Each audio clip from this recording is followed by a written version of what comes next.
So we picked up the cement mixer on Craigslist last week, and we got it for a pretty decent price, under $100. It did come with an electric motor. You plugged it in, it does work, but it's of course not attached to it. And it was old, real old, and that was the selling point for me, because he had 3 to choose from. 2 of them had just like stamped sheet metal louvers as the teeth, I guess you could say, in the drive wheel, and that was nothing that excited me. And this runs nice and smooth, too smooth actually. It's all wore out.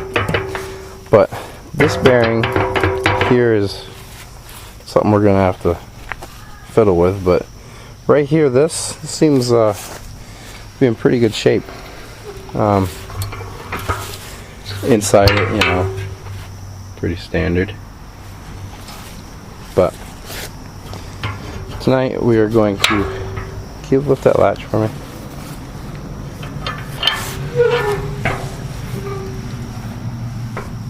Try to get in here and see what we can do to replace this either bushing or bearing or whatever it may be. I just noticed this tag on here. Looks like it says it's from the Sears and Roebuck Company. It's kind of interesting. Wonder what kind of information I can find on that. Anyway, let's get this thing tore apart. Now, when we set this puller up, we were going to use the camera to, I guess, film the initial pull, but it literally started falling off as soon as we just kind of set the puller on there, so that's a plus. Probably could have tapped it off with a hammer. Probably.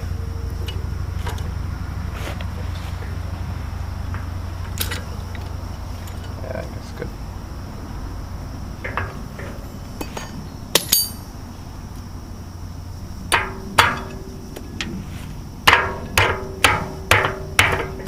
We flopped this over on top of the, well, I guess on the mouth of the drum here, so we can take this collar off there. Yeah. Then we can just slide the drum right out from this casting here. But in this position, you can see there's a little bit of slop in there, but I think that'll work just fine for us. I don't think we'll have to worry about that.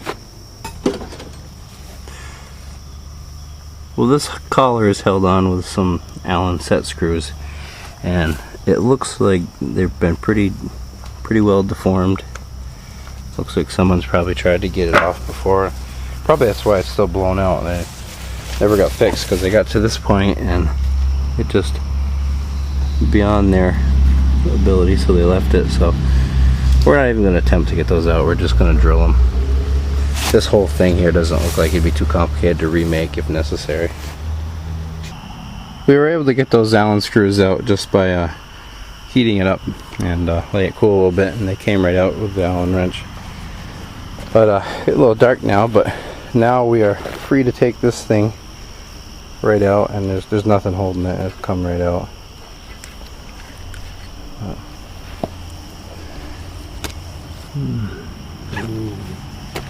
Yeah.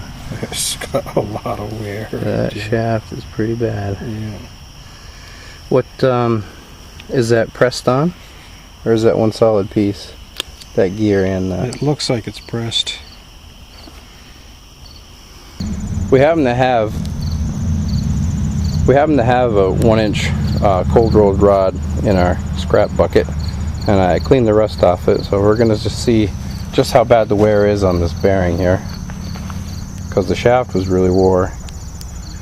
Well, I'm not sure how bad the actual bearing is. Not so good, is it? Oh, it's got some toy there. Yeah. We're hoping we can just replace the shaft and call it good, but it looks like it's a lot of slop in there. Okay.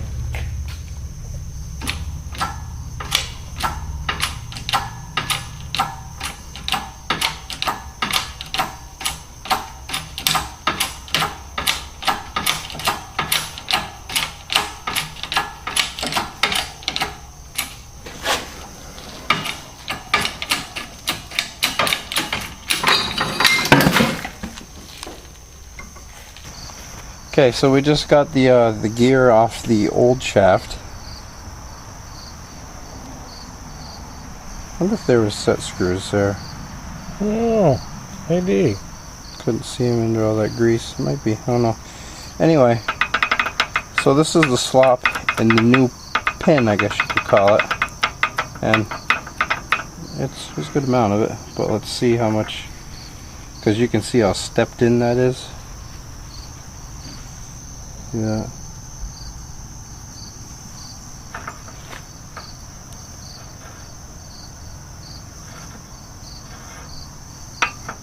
Oh goodness.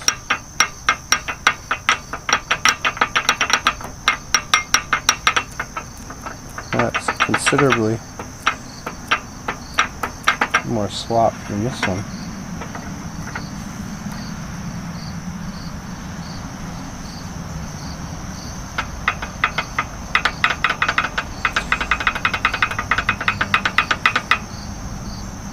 I guess what we could do is we could get a bronze bushing, a sleeve that would press into here, but we have to ream this out to like, well, we do have some bushings that we purchased for 1-inch rod for our loader from the Kubota, and that was 1 1/4 OD and 1-inch ID, but we did see online just now a slimmer one that's only 1 1/8 inch.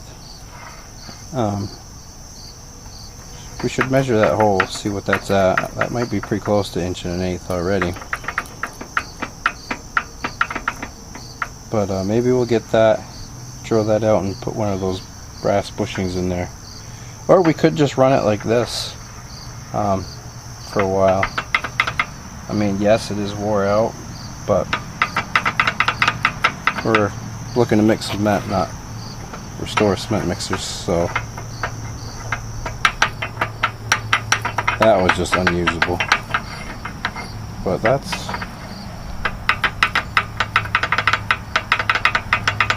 it's on the bad side of usable, I'd say. Yeah. I don't know. Yeah. We'll have to weigh our options. Clean this up a little bit, and you can see down in there that brighter colored spot there. And it looks like this side doesn't come all the way through, but I knocked it out on the other side, and you can see that was a solid pin that was in there. I'm not sure how we even pressed the shaft off here with that in there. Yeah. But it didn't go too hard.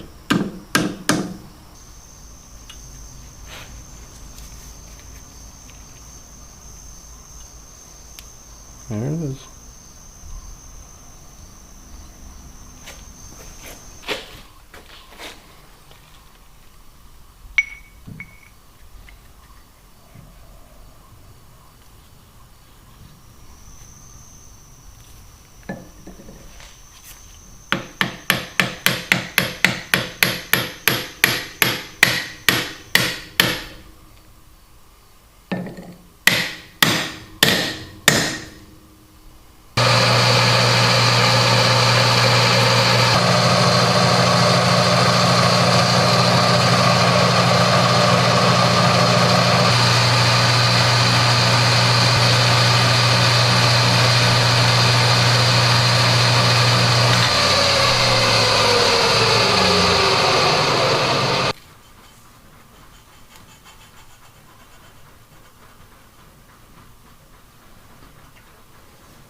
We don't want to drill through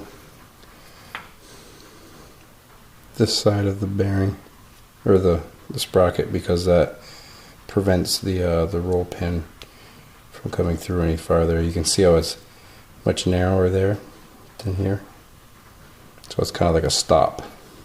I don't want to drill through that, so I'll take it off to finish the hole.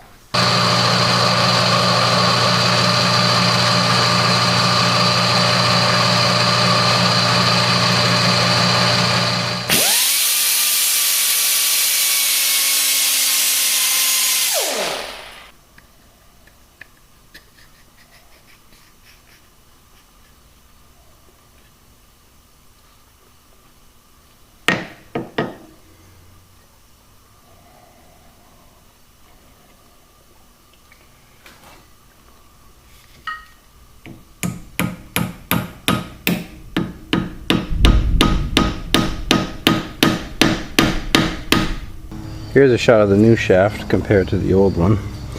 See, there's quite a bit of material missing on that shaft where it had been worn out. Also here too, you can see it steps down where it was pressed into the gear. There was a small flat on this one, and I made it much deeper and longer to have the pulley turned either this side out or the other way around, and whatever application it might need be best down the road. But I guess that's it for this shaft. It's time to put it back together. Here we are, all put back together, and I think the length is pretty good. You can see there's still a little bit of slop there. Obviously we need to put a bushing in there to really do it right, but that's what I'm going to call usable for now. Obviously not a restore, but a resto, however you want to pronounce it. But that'll get us by for now. We should get a drill bit and ream that out for a little bushing, but that'll be for another project. Right now we have a lot of cement to pour, and that'll be just fine. I'm gonna attempt to set this frame back on this drum, but it's only me here right now, so we'll see how well this goes. I've already greased this up.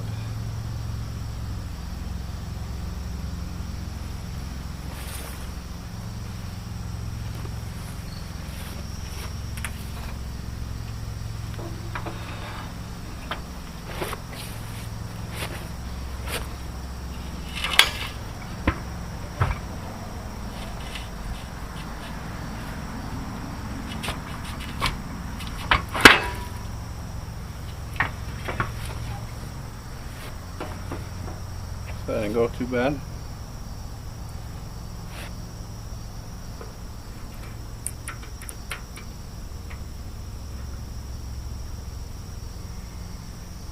I don't know if I want to leave those screws on there because they're going to spin. Maybe I'll replace them with the set screws like those original so it doesn't catch on stuff. I don't have any right now though.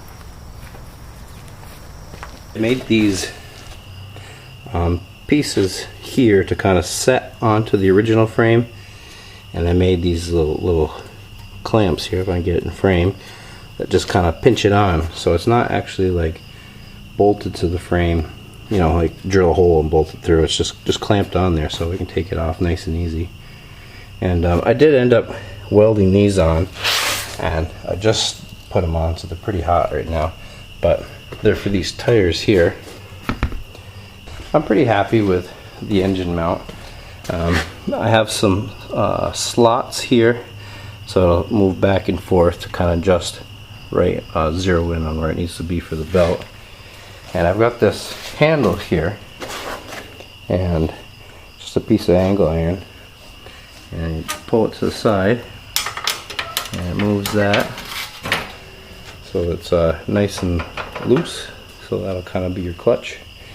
And to engage it again, just lock it in. If I do that again, get it in frame. And everything's just nut and bolts, nothing too fancy. So far, the only thing that I did not have just laying around was these 3-point hitch pins and the tires. Oh, and this spring here. But other than that, the engine, all the steel, the idler pulley, that's all stuff that I just happen to have on hand. So that's kept the cost down tremendously. Well, there it is. I think I'm about done with the fabrication of this. You can see my leg set up here I made, and my hitch. I'm not too happy with where I decided to place the hitch, because when it's hooked to the wheeler, we weren't going to have much ground clearance, but it was kind of a trade-off. I did want to make it so you could still have it level enough to kind of use it, run it while it was hooked to a wheeler. So, I don't know. I think I probably shot myself in the foot giving me such a small amount of ground clearance. Now this, when it's hooked to the wheeler, will be up another 2 inches. and I can move those legs up, so I gained about another inch of clearance, I guess, from where it is, or where they would be if the legs just retracted as is. But I made this here so it can pivot up out of the way and pin in place down there, so if you're not using it, it's good and out of the way, and everything will still operate just fine.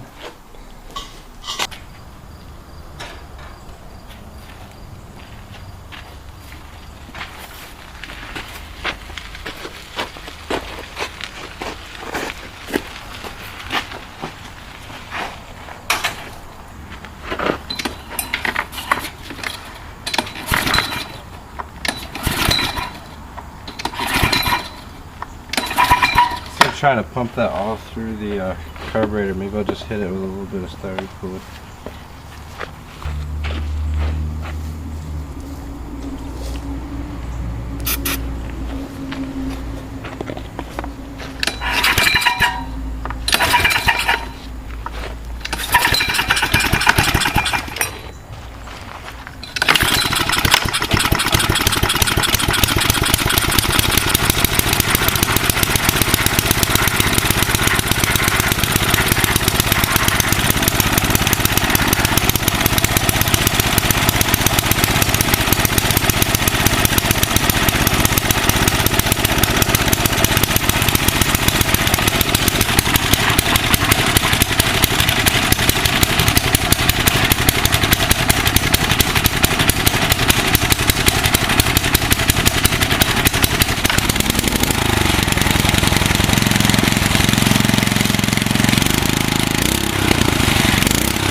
The pulley is still kind of rusty, so it keeps grabbing the belt.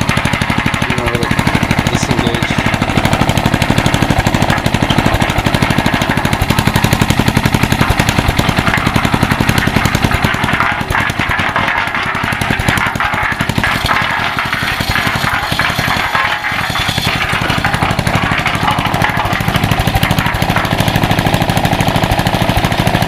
Never tighten that.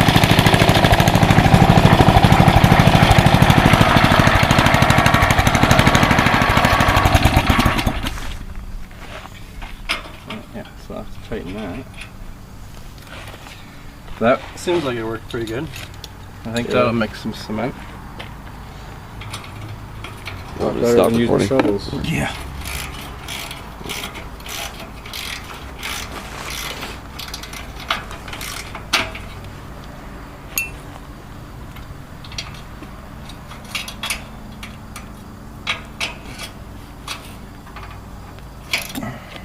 Alright, let's see what happens again.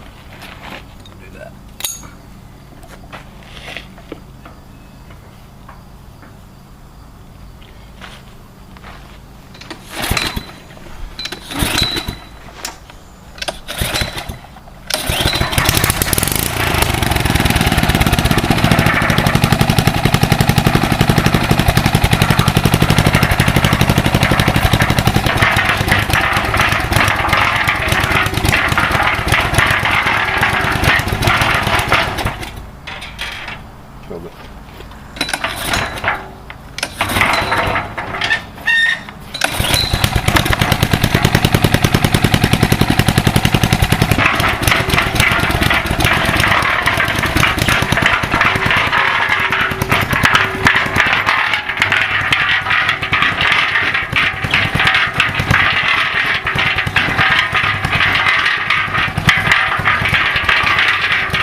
here we are, hooked up to the wheeler, and I've got my legs retracted as far as they'll go, and we can see how little ground clearance we have there. Really would like to get that up a little bit higher, but that's what I'm working with for now.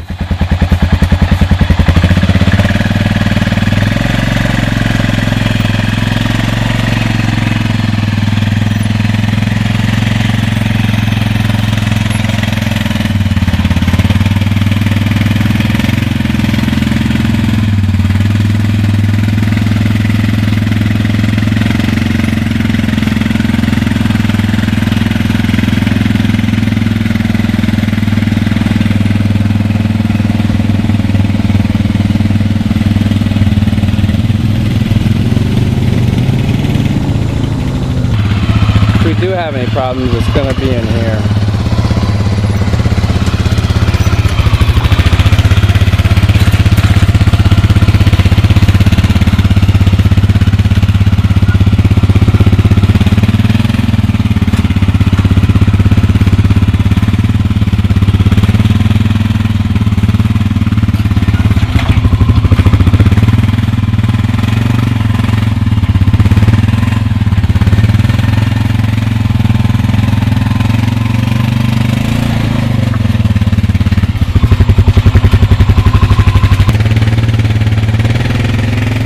There's good. Hang on, just wait.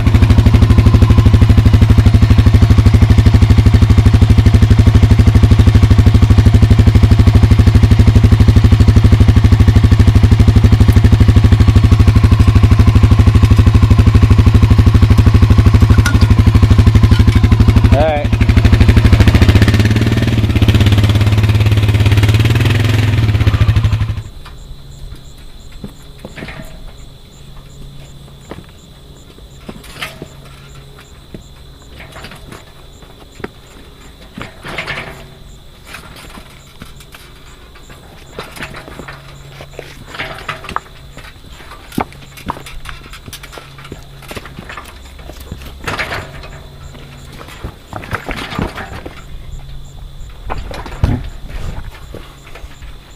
Well, here we're ready to start this thing up and try it out. We have 12 bags of concrete, 80 pounds, works out to 1 ton. And first we're going to start this up and we're going to spray a little lithium grease on these teeth here. Kind of help it last a little longer. I'll fire it up.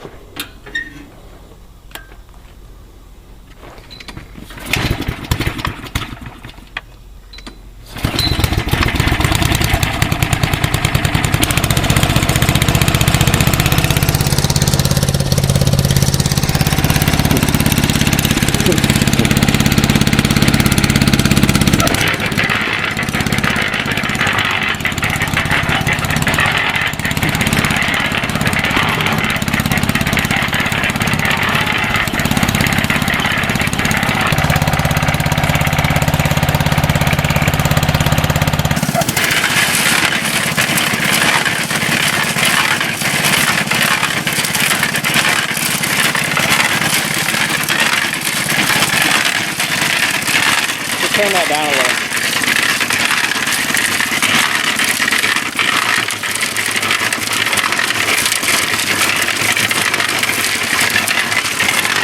Keep going.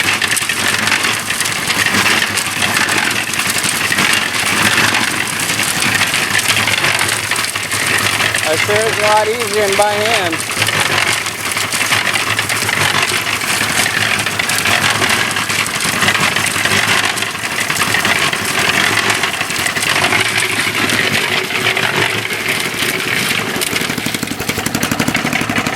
Does that look good to you? Yeah. No, it's good. What do you think the best way to dump it is? Well, it's spinning? Probably, I don't know.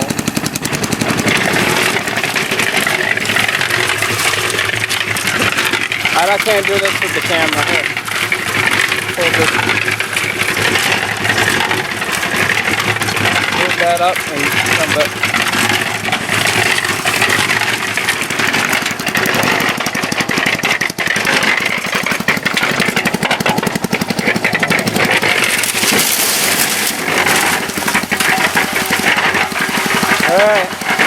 back up.